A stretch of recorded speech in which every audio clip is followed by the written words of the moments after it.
Hi folks. So I saw some people online talking about this Infinity Equalizer app and how it really improved the sound of their car. Admittedly, I'm a little skeptical of that just because I don't think these speakers are probably capable of a ton, but I figure any improvement would still be an improvement, so I wanted to give it a shot today. Now, I have already messed with this once because I wanted to get a feel for any idiosyncrasies this app might have, and I've definitely found a couple, so I want to go through those with you guys. Alright, so now we're going to launch into the Equalizer app. Again, you can see here it's called Infinity Sound, in case you're looking for it in the Play Store. And what it's going to try and do here is it's going to do like a calibration based off your hearing. So it's not going to do some like AI nonsense or something. It's just going to be like tap when you hear certain frequencies, and that's how it's going to calibrate it. So it's going to calibrate it to your hearing, essentially, which makes sense, you know. And here it mentions that it wouldn't affect Apple CarPlay or Android Auto audio streams, which, sure, that makes sense. Naturally, we don't have that, so that's not really a problem for us. And it's also saying you want to try and run the app in a quiet area, which also makes sense, and turn off your fans, which, you know, also makes sense.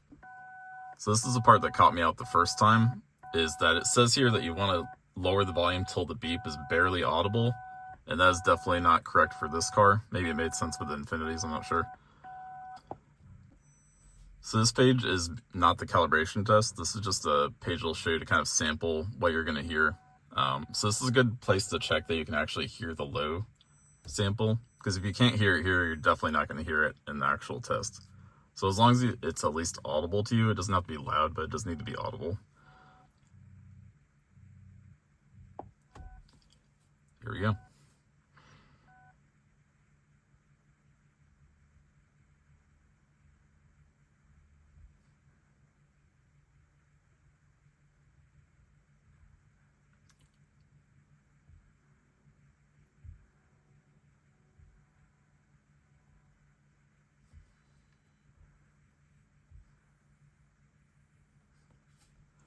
Let's see what we got. So yeah, this is kind of about what I expected. It didn't really do much. It just boosted the lows a little bit. Now, this result is interesting because I've seen some folks online with where their curve is much closer to the 10 and then it dips down wildly and then comes back up. So I think each person's experience with this is probably going to vary quite a bit. Though I think I want to tweak it a little bit here. So what you can do at that point is go to Advanced EQ. And what you can do actually, if you want to just do this real time instead of messing with the calibration test, is you can actually just, you know, run the audio track at the same time you're in this calibration app. So what you can do is it has this little pop-up here, and you can give it access to basically YouTube Music. And then once you go back to it, you'll see now that I've got a playback button. That's really all this does. It just gives you a playback button in the app. So we can try and mess with it a little bit here.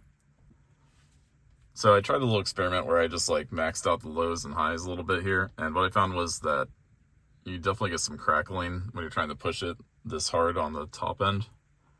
And so the curve it's suggesting, you know, I think it's probably more reasonable. I don't really see a penalty going a little higher on the highs, other than it's just, you know, maybe sounds a little more tinny. But what you can do to kind of like see the before and after here a little bit is you can just tap between default and advanced EQ and kind of mess with that. So we'll kind of play this and I'll cycle between default and advanced. You can kind of hear the difference a little bit. Just for fun here.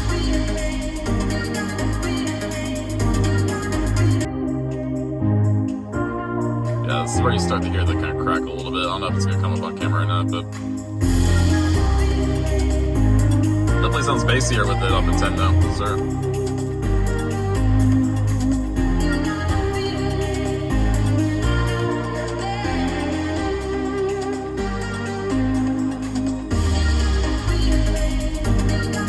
Really hear the highs a lot better though.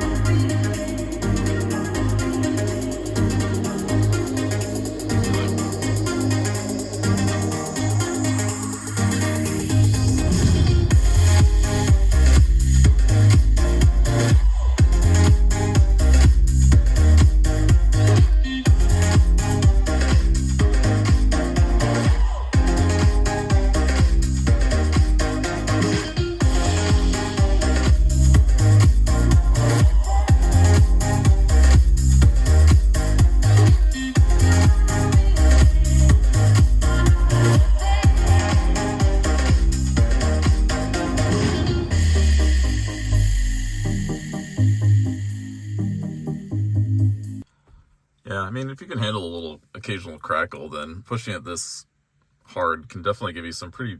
It feels a lot more dynamic than it does by default. Again, I don't know how much of this is coming through on the camera. This is just an iPhone, so it is what it is. But to my ears, it definitely sounds a lot more dynamic when you're pushing these parts around a bit. It's possible with some more messing around, you could still manage to get the values a little higher without getting the crackle. For me, I'm probably going to dial this down a little bit, just so I don't have to deal with that coming in occasionally, because that's going to annoy me if I have to just like occasionally hear the crackle. But anyway, it's definitely worth messing around with. This is a free app, so there's no harm in just downloading it and playing around and seeing what you can get out of it. I do think some of the curves online, maybe it's just the music they're playing that they're able to just like boost like crazy amounts here, but for me, I definitely have to be a little more conservative in what I'm doing here. I will probably dial back this curve a little bit, probably closer to 5 at the ends, just so that I'm not going to get that weird crackling occasionally. But yeah, I encourage you to definitely give it a shot and see what you think about it. Yeah, no harm in that. So good luck, and let me know how your curves go.